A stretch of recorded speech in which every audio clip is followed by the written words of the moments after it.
Vamos então para o primeiro tema nos próximos minutos: arqueologia e palavra de sabedoria.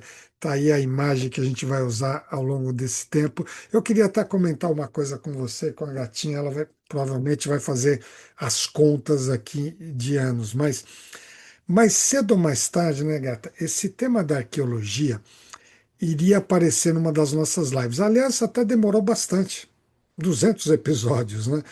Porque a arqueologia, semelhantemente ao tema sobre o tempo, são temas que sempre me falaram muito ao coração. E a arqueologia, particularmente, as primeiras vezes que eu me dediquei a ler e a estudar, inclusive ter cursos de arqueologia bíblica, eu me lembrei, aliás, foi ontem precisamente, que foi em 1983. Nossa, Uou! Vamos fazer o seguinte, nem precisa fazer essas contas 19, aí. Mil novecentos e oitenta oitenta e e três. Você três, ia fazer 40, 19 anos. não, mais de 40 anos. Então você ia fazer Eu 19 anos. nem vamos comentar, assim Ah, você já está revelando detalhes, né? Gente, há mais de 40 anos atrás eu começava a ler algumas coisas sobre arqueologia, tive algumas experiências fantásticas, depois ficou, não sou um especialista, nem um arqueólogo, mas sempre gostei muito desse tema e busquei aí tudo que eu podia para fundamentar os nossos temas, as nossas conversas e atualmente as lives. Então, em algum momento esse tema realmente iria aparecer, como chegou na 10ª temporada. E hoje, particularmente, nós vamos ter uns momentos para eu compartilhar em visão super panorâmica. Não é uma aula sobre o primeiro tema, esse primeiro episódio, porque esse tema, meus amigos, do primeiro episódio representa logo de cara, eu trouxe para vocês a maior descoberta, considerada por muitos, tá? A maior descoberta arqueológica bíblica.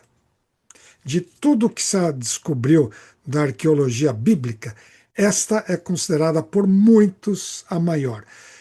Os manuscritos do Mar Morto. Eu não sei quantos aqui, deixa eu dar uma olhadinha geral, quantos de vocês já leram alguma coisa mesmo que em visão panorâmica, ou se alguém aqui até se aprofundou com um pouquinho mais. Gente, eu já no primeiro episódio fiz questão de trazer o que é considerado essa maior descoberta, porque é tão impactante e tão relevante que hoje eu gostaria muito que ao final desses próximos minutos que estaremos aqui, você tivesse uma visão panorâmica e, se desejar, usando essa Bíblia de Estudo Arqueológica ou outras fontes, você possa ler um pouquinho sobre os manuscritos do Mar Morto. Bom, vamos lá para que a gente possa ter uma ideia geral e no que o que esses manuscritos do Mar Morto, que é da região do Mar Morto lá em Israel, tem a ver com a minha vida hoje, de que maneira esses manuscritos, essa descoberta arqueológica, nessa região que vocês veem a foto aí, pode contribuir e impactar a minha vida hoje. Esse é o nosso desafio para os próximos momentos. Bom, eu trago logo de cara aquele mapa que você conhece bem, né? Lá onde hoje tem o Líbano, nasce o Rio Jordão, que desemboca aqui no Mar da Galileia. O Rio Jordão continua e termina aqui na região do Mar Morto, um mar tão salgado que inclusive fica por aqui mesmo, morre por aqui mesmo. Aqui embaixo a gente tem um pedacinho, né, do Egito, da região do Sinai, do deserto do Sinai, Mar Vermelho, dá para ver duas pontinhas. Aqui no o oeste, nós temos, e lado esquerdo do mapa, né, o Mar Mediterrâneo, aqui fica Israel. Bom, você conhece, trouxe essa imagem especial aqui para servir de base para nós. Vamos dando uma rápida ampliada, pegando bem aquela região, aqui nessa região aqui ao lado esquerdo que eu aponto para vocês, está Israel. E do lado de cá do Jordão, nós temos a Jordânia. mais para cima, Líbano, Síria, etc., né? Mas vamos ficar focados aqui. Na região do Mar Morto, que é motivo dessa descoberta que nós mencionamos aqui, eu vou dar uma rápida ampliada aqui.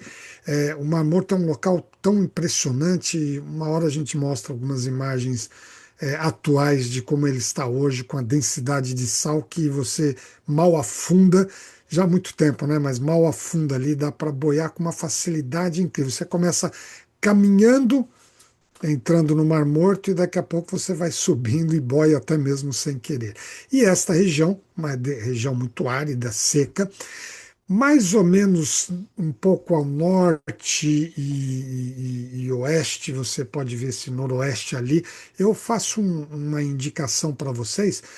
Existe uma pequena região ali que é onde você encontra, por exemplo, essas montanhas de rochas e muita terra e esse deserto, que é uma região conhecida como Qumran. Qumran.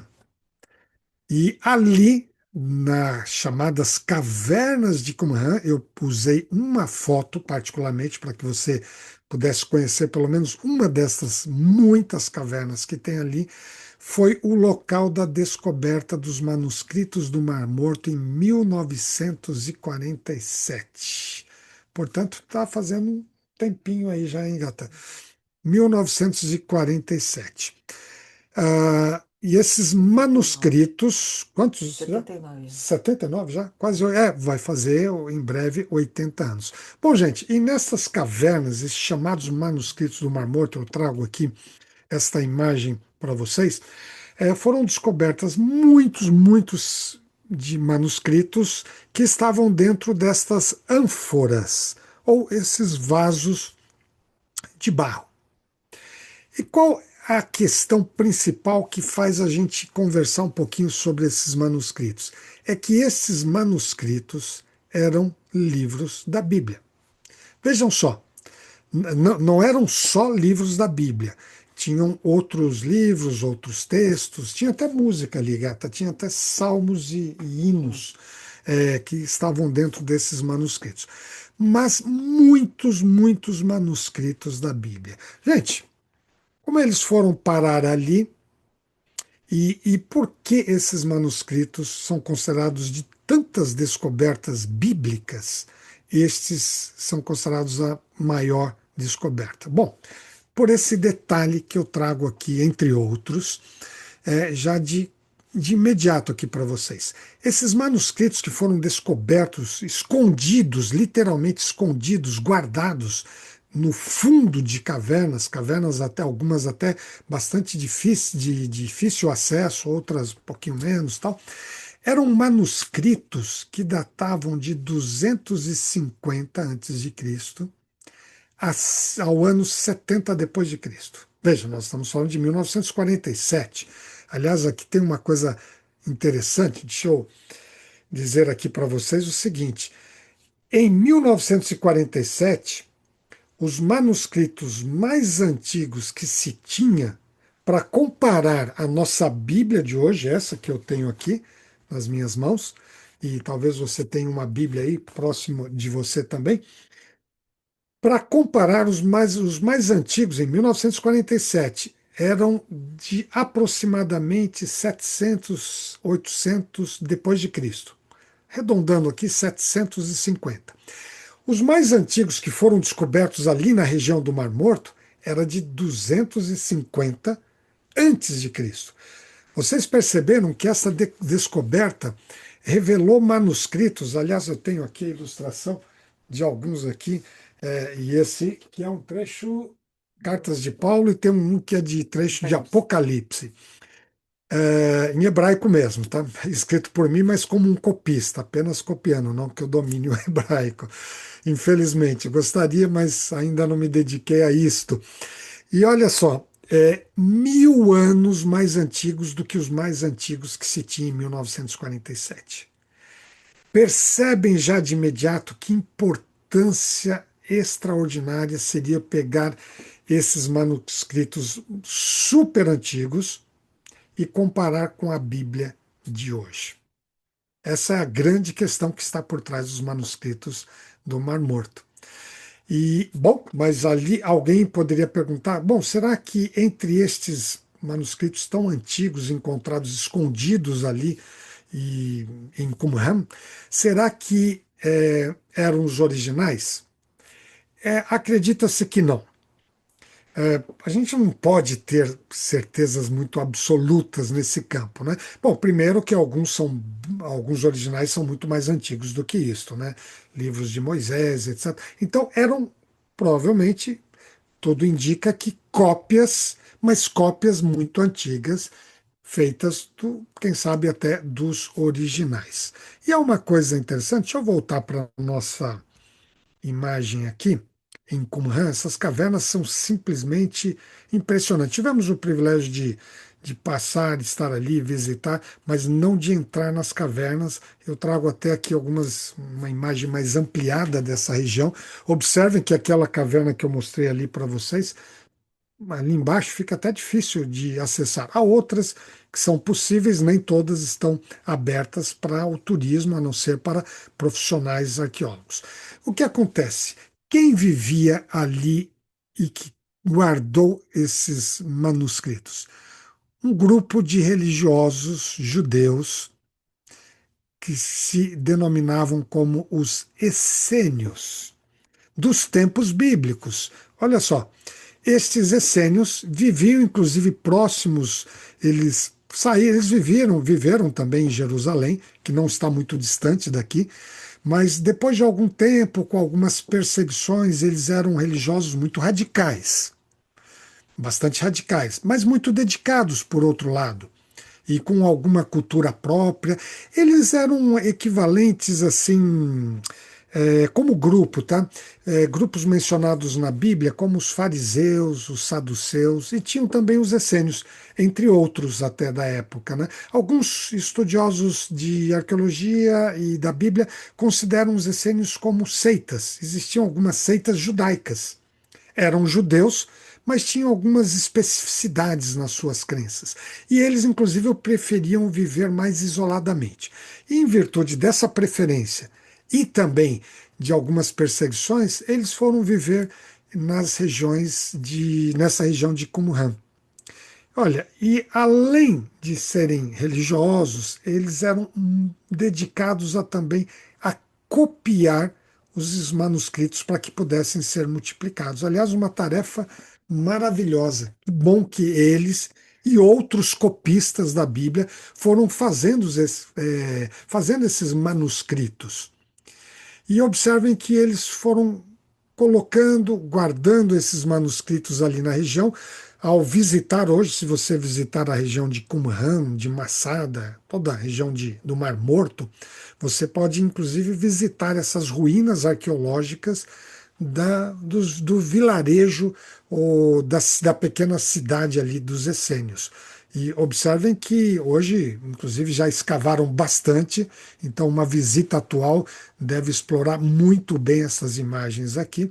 E você tem ali um pouquinho da vida dos essênios que viviam em casas, mas esconderam e guardaram os manuscritos em cavernas. Eles colocaram nestas ânforas, chamados, são vasos de barro, e eles enrolavam, eram pergaminhos, papiros, e até mais pergaminhos, mas muitos papiros também, eram enrolados e colocados nestas ânforas, em rolos assim.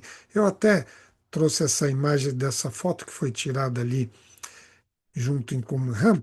Eu tenho aqui já há muitos anos, por sinal, cerca de, eu acho que uns 20 anos, Betinho, que eu trouxe de Israel Então tem uma mais. réplica de uma ânfora clássica encontrada ali em Qumran.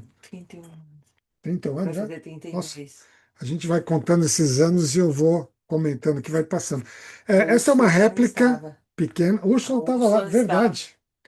Aliás, nem vamos revelar mais aqui, porque tem gente que está aqui com a gente, assistindo a live, que estava lá em Israel nesta ocasião. Olha só, lembrou dessa ânfora aqui, Úrsula? Essa aqui é uma réplica pequenininha, porque os vasos eram bem maiores, 30, 40, 50, 60 centímetros, dependendo de cada um. E ali dentro, deixa eu ver se eu consigo. Olha, eu tenho aqui um mini manuscrito, mas geralmente eles tinham esse tamanho aqui, comparado aqui entre as proporções, mas eles faziam exatamente isso aqui. Colocaram, gente, manuscritos da Bíblia. Quase toda a Bíblia foi encontrada nesses manuscritos com alguns pergaminhos e alguns papiros e guardado nas cavernas. Vou deixar essa miniatura de ânfora aqui como uma inspiração para a gente. Voltando aqui nas imagens que eu gostaria de deixar com vocês nesta noite, e observem aí, e essas ânforas foram sendo guardadas. Percebem a importância de encontrar esses manuscritos? Aconteceu uma coisa muito interessante, que é o seguinte, relacionado a esses essênios. Os essênios, acredita-se, tudo que tem de informação fora da Bíblia, inclusive, que eles tenham vivido, eles nem são mencionados na Bíblia, mas há indicações que podem ser referências a eles sem utilizar os nomes. Mas tem outros livros que mencionam muito os essênios. E eles viveram aproximadamente entre o ano 150 a.C., esse grupo, né, suas gerações ali dentro, e o ano 70. Na verdade, aproximadamente porque eles foram muito perseguidos a partir do ano 68 depois de Cristo, quando houve a destruição de Jerusalém. E eles foram perseguidos. Muito provavelmente, como essa perseguição chegou até nos vilarejos deles, na vila, na cidade deles, ali em Qumran, pode ser, é muito provável, que próximo do ano 68 eles tenham justamente escondido os manuscritos nas cavernas para que, sendo atacados, e com todo o massacre que houve do Império Romano ali em Jerusalém e região, esses manuscritos pudessem ser preservados, porque os romanos atacaram, queimaram o templo e tudo que envolvia essa parte religiosa, entre outros aspectos. Então, esse mais ou menos foi o período deles. E é uma coisa impressionante, gente. Eu coloco aqui essa imagem ilustrativa dos essênios copiando a Bíblia, os livros do Antigo Testamento, né? Colocando os rolos ali para serem guardados. O fato é que, depois dessa perseguição, talvez alguns fugiram para outras regiões, mas pouco a pouco os essênios foram, portanto, morrendo, até que, em algum momento, por isso que acredita-se que em torno do ano 70, mas que seja um pouco mais, um pouco menos, imagine que aquele segredo de onde esconderam esses manuscritos para não serem destruídos, ficou com uma última pessoa. Aliás, como muitos segredos na vida, né? Até que esse último essênio morreu. E com ele, o segredo de onde estavam escondidos esses manuscritos. Como não eram cavernas que se entram com facilidade ou com frequência, se evitam cavernas que vão entrando por ali e tal, numa região que não é uma região que se visita para turismo, a não ser atualmente, por ser as terras bíblicas, né? Há uma coisa interessante, gente. Esses manuscritos ficaram ali escondidos, provavelmente por volta do ano 70 até 1947. Percebem aí, quase 1900 anos e nunca se teve mais contato com esses manuscritos. Até que em 1947 nós tivemos um episódio interessantíssimo. Eu estou dando uma visão panorâmica e vocês podem depois buscar ler um pouco mais, porque a história é muito interessante. E eu trago uma imagem apenas ilustrativa aqui da região. Um pastor de ovelhas, um beduíno, pastor de ovelhas, como outros ali, que costumavam carregar as suas ovelhas para cima e para baixo, buscando alguma área verde, que é mais rara, bem mais rara ali. E as atividades desses pastores são muito interessantes, porque além de estarem com um cajado para ir tocando as ovelhas aqui, levando o rebanho para onde eles desejam, eles usam, sempre um bornal, usavam, né? Mas até hoje também, no Egito, nós presenciamos uma cena bem desse tipo, uma beduína, na verdade, e ela tinha um bornal com várias pedras e não estava com cajado, e eles usam, ou elas também, as pedras, mas eles, para ir tocando as ovelhas, porque quando ela vai escapando para um lado, ele joga uma pedra ali pertinho, a ovelha corre para onde ele quer e para outro. Então, além do cajado, eles usam muito essas pedras. E num determinado momento, buscando recolher algumas ovelhas que estavam meio desgarradas ali, este jovem, um garoto, esse beduíno, jogando pedras, acabou procurando uma e jogou numa dessas cavernas, pedras maiores, e ouviu um barulho de cerâmica quebrando. Então vocês já logo imaginam a história, que tem outros detalhes muito interessantes que ficam para vocês lerem em uma outra ocasião. Nisto ele foi lá e descobriu a primeira ânfora, o primeiro jarro. Alguns já estavam quebrados, alguns manuscritos tinham caído. Eventualmente, com as poucas chuvas que batem ali, eles ficaram molhados.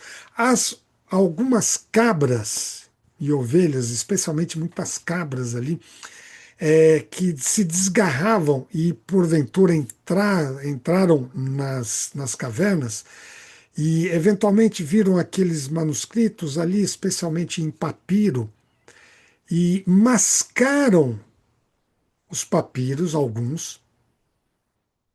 E depois, evidentemente, isso era meio indigesto. E cuspiram, né? Que é meio característico de cabra.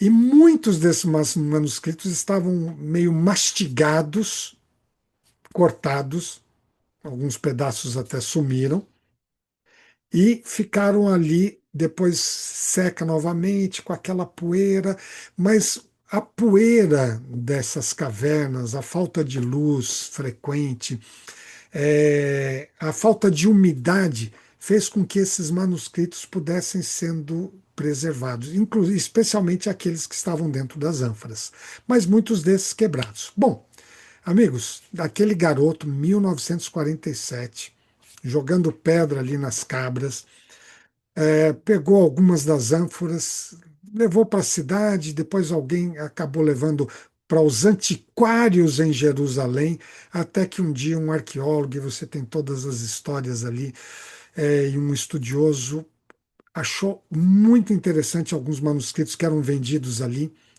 e fazendo os seus testes observou que se tratavam de manuscritos muito antigos. Bom, a tribo desse beduíno foi recompensada, muito recompensada financeiramente, e aí começou-se oficialmente em Israel todas as escavações arqueológicas nas todas as cavernas de Qumran. Onde havia uma caverninha ali, eles entraram. Isso durou anos, gente, de 1947 até 1956. 9 anos, quase 10 anos aprofundando, procurando, descobrindo estas cavernas. Eu trouxe uma imagem aqui para vocês, que eu disse para vocês que hoje é dia de escavação arqueológica na nossa live. Esta caverna, volto a mostrar a imagem. Aliás, tem uma entrada aqui que nem dá para entrar, percebe, né? E é uma depressão aqui muito grande nessa caverna. Nessa caverna é possível entrar pela parte de cima dela, que é essa que vocês podem ver aqui, e inclusive com riscos. Hoje em dia só entra nessa caverna com equipamento próprio e para amarrar pessoas e equipamentos e assim por diante. Esta é a caverna de número 11, porque de todas as cavernas de Qumran foram encontrados manuscritos em 11 cavernas. Eu trago para vocês uma imagem pelo lado de dentro da caverna. Aliás, lá ao fundo, gata, dá para ver uma No Mar Morto. estrada e que dá para chegar justamente no Mar No Morto. Mar Morto. Veja que a distância é. Quer dizer, tem um chãozinho aqui, mas dá até para avistar o Mar Morto, né? E aqui, gente, esse já é uma outra caverna, eu não me lembro o número dela, que estão aqui em atividades. Vejam que pelos ganchos, pelas cordas, você tem toda uma proteção. E aqui começa a se fazer assim: você não só. No começo foram sendo identificadas as ânforas e vendo quais tinham manuscritos dentro. Depois disso, começou a se ver pó por pó, toda a terra, toda a poeira, toda a areia que estava presente ali começava a ser peneirada para buscar detalhes, olha, em cada cantinho da caverna. Imagine, por isso durou quase 10 anos para ficar explorando as cavernas. E ao olhar a atividade de arqueólogo também não é muito fácil, né? Essa poeira toda ali. Observem que aí eles foram buscando pedacinhos de manuscritos ou que foram mascados pelas cabras e cuspido ali fora, e depois foi secando, ou rasgado de alguma outra forma, vasos que caíram, aí eventualmente água que entrou em períodos raros de chuva, e assim, gente, foi sendo buscado pedacinho por pedacinho no meio daquela poeira. Observe aqui, pela mão desse técnico, manipulando esses manuscritos foram sendo limpados um a um. Observe aqui mais um trecho da Bíblia em hebraico. Existiam outros temas, outros livros também, mas estamos focando nesses detalhes. Vejam o- os pedacinhos, alguns muito menores, alguns, esse da esquerda já está emendado ali, eles foram conseguindo emendar o texto bíblico com as referências do que se já tinha, e alguns estavam em melhor estados e outros até com rolo maior. Gente, durante esses 9 anos foram descobertos ali de pedacinho em pedacinho, chamados fragmentos, 25 mil fragmentos desses escritos bíblicos e também não bíblicos.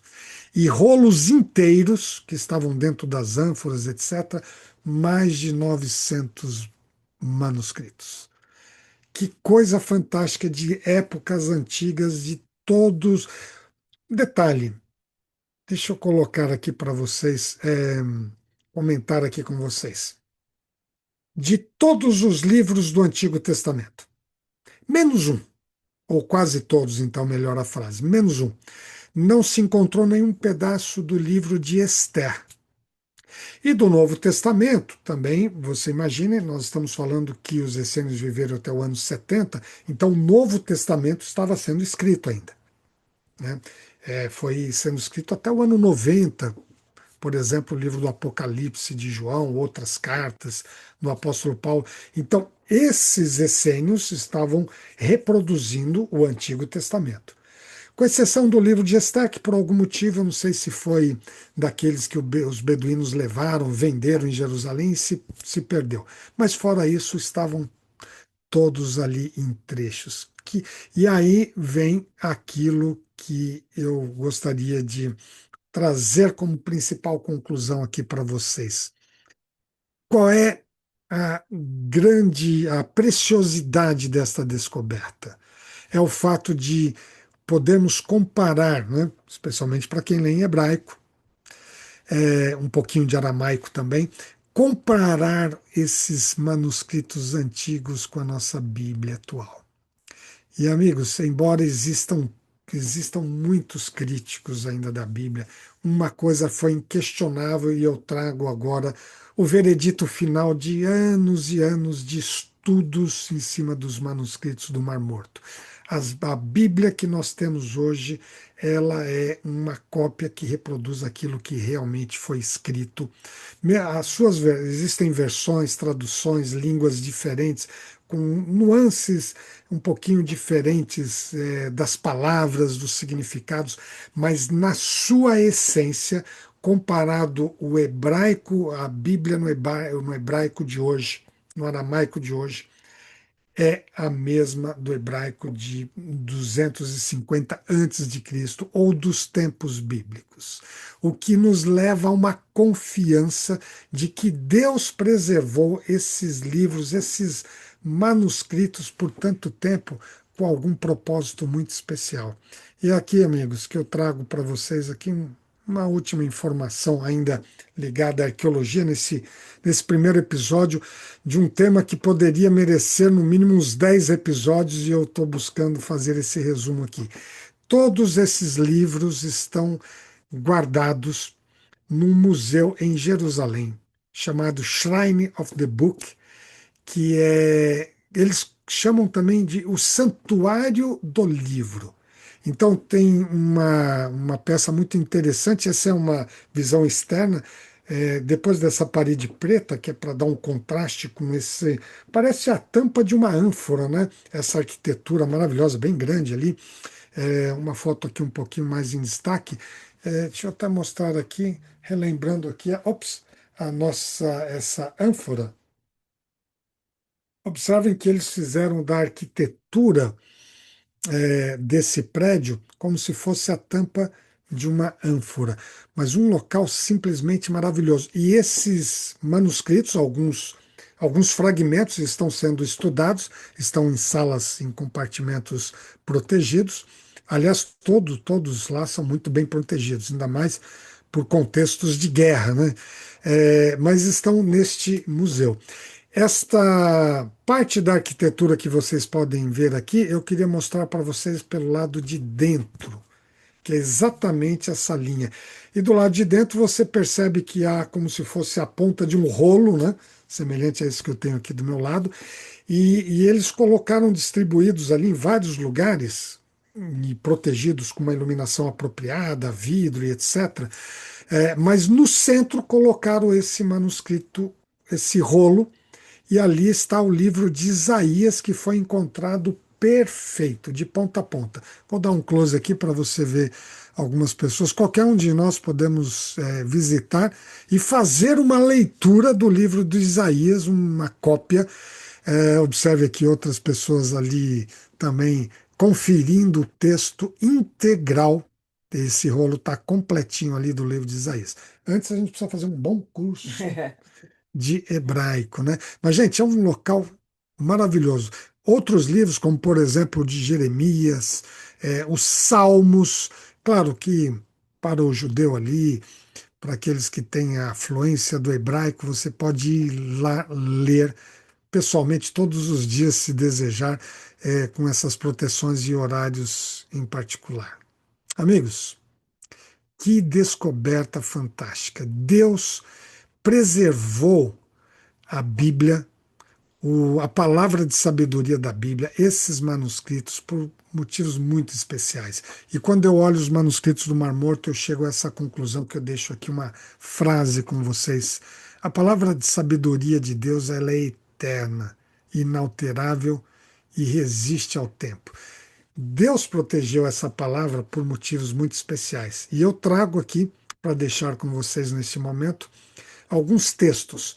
O primeiro deles, lá daquele rolo de Isaías que está ali no Santuário do Livro, no museu em Jerusalém, é um texto do próprio Isaías inspirado que diz assim: a relva murcha e cai a sua flor. Ou seja, as plantas também morrem, infelizmente. E há um tempo para cada coisa debaixo dessa vida que nós temos, seja de plantas, seja de animais ou de pessoas. Mas a palavra de nosso Deus permanece eternamente. Olha que a palavra de sabedoria de Deus, que a gente sempre comenta, é um livro para a eternidade, amigos. Eles estão nesse formato de hoje, esses 66 livros. Há muita sabedoria para a nossa vida ali, e Deus perpetuou e preservou, inclusive, esses manuscritos na história que narrei aqui para vocês, para que tivesse um propósito especial. E antes de falar desse propósito, ainda reforço aqui com umas palavras do próprio Jesus, no livro de Mateus, quando ele diz: olha, os céus e a terra passarão, mas as minhas palavras jamais passarão. Por isso que a Bíblia, apesar de todos os ataques que já sofreu e que ainda sofrerá, ela tem sido preservada para que pudesse chegar até nós. E o propósito, amigos, desse livro de sabedoria chegar até nós está escrito no próprio livro. Um trecho que diz assim claramente, segundo Timóteo: toda a escritura, referindo-se à palavra, a esses livros da Bíblia, toda a escritura é inspirada por Deus. Não foi feita só por vontade humana, ela é inspirada por Deus e útil para o ensino, para nos ensinar, para nos repreender muitas vezes, para nos corrigir, mas também para nos instruir nos caminhos da justiça.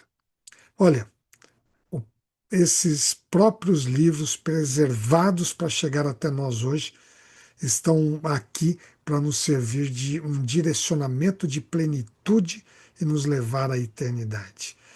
E aí, amigos, eu fecho aqui com essas palavras de Jesus quando se referiu aos fariseus que criticaram, num determinado momento da história da passagem de Jesus ali, em que ele estava naquela entrada triunfal, que ocorreu um pouquinho antes da Páscoa, e os fariseus, saduceus, aquele grupo de religiosos da seita que criticavam muito a Jesus, e eles estavam criticando porque os discípulos e outras tantas pessoas estavam saudando Jesus como o rei dos judeus.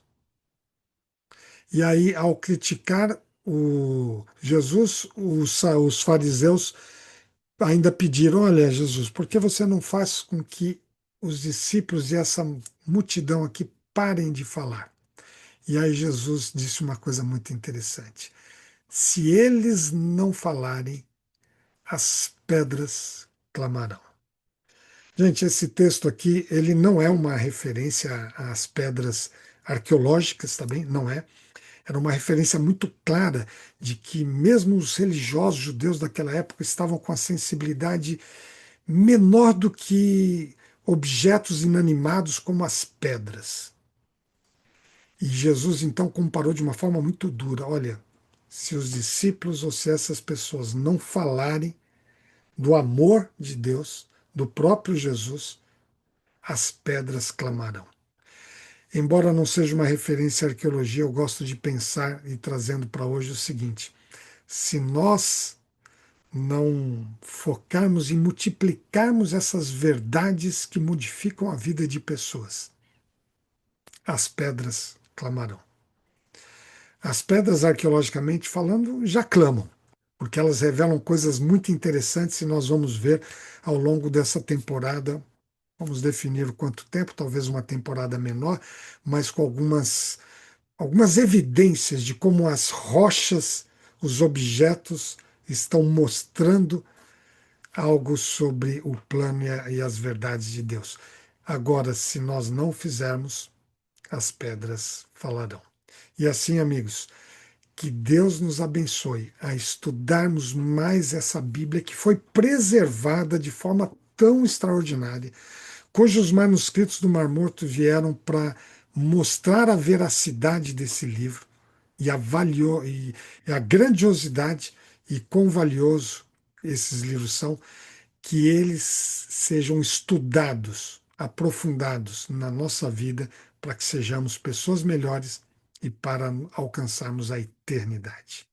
Que Deus nos abençoe nesta nova temporada. Vamos orar? Pai nosso que está nos céus, te agradecemos de maneira muito especial neste momento, por chegarmos aos 200 episódios, todos fundamentados e baseados na palavra de sabedoria da Bíblia.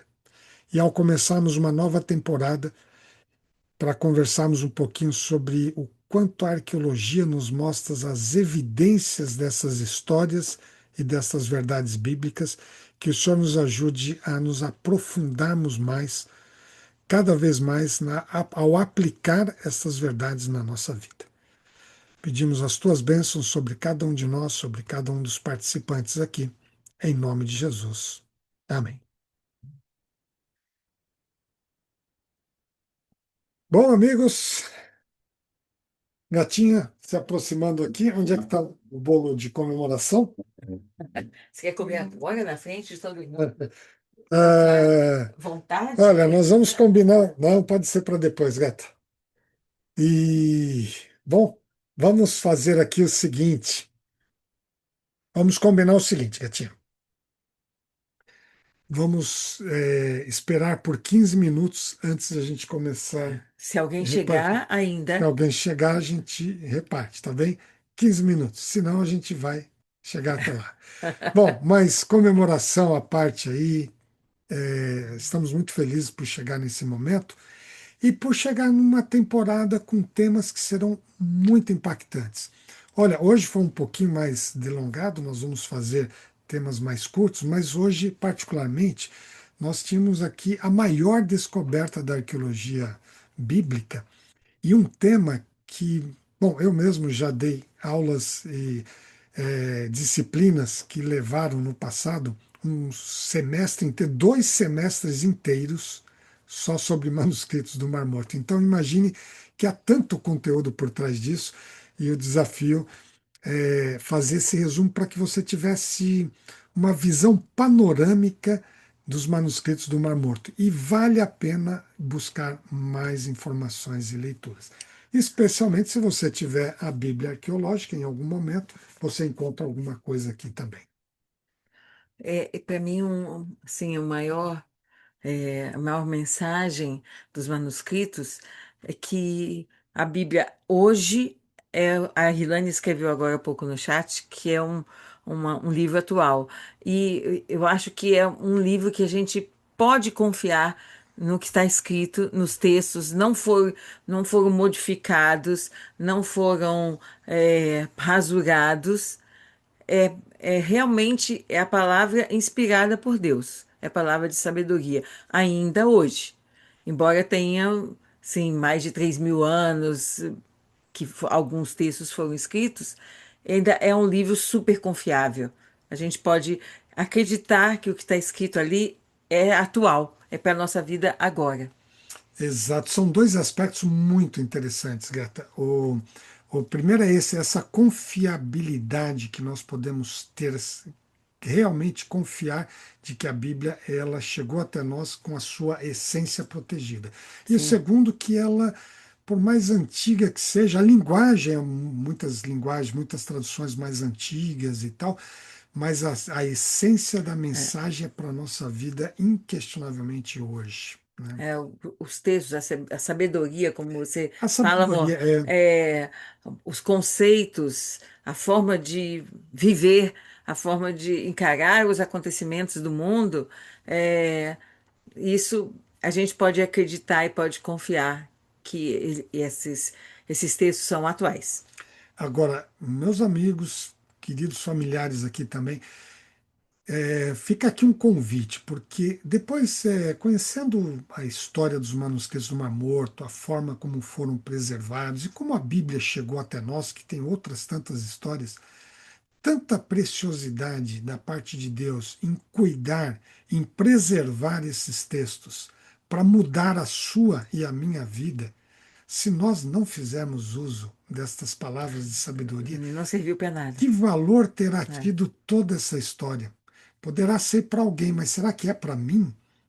Amigos, cada vez que eu leio os manuscritos do Mar Morto, histórias sobre isso e tudo que envolve os bastidores da Bíblia, e nós vamos conhecer mais nesta temporada, eu chego a uma conclusão, Senhor, muito obrigado por preservar de maneira tão especial que essas verdades pudessem chegar à minha família, aos meus pais, a mim, e agora estamos passando também É. aos nossos filhos, desde pequenos. É muita preciosidade, vale a pena, vamos fazer valer a pena todo esse cuidado de Deus em nos deixar uma orientação tão clara, fazendo uso da Sua palavra de Sim. sabedoria.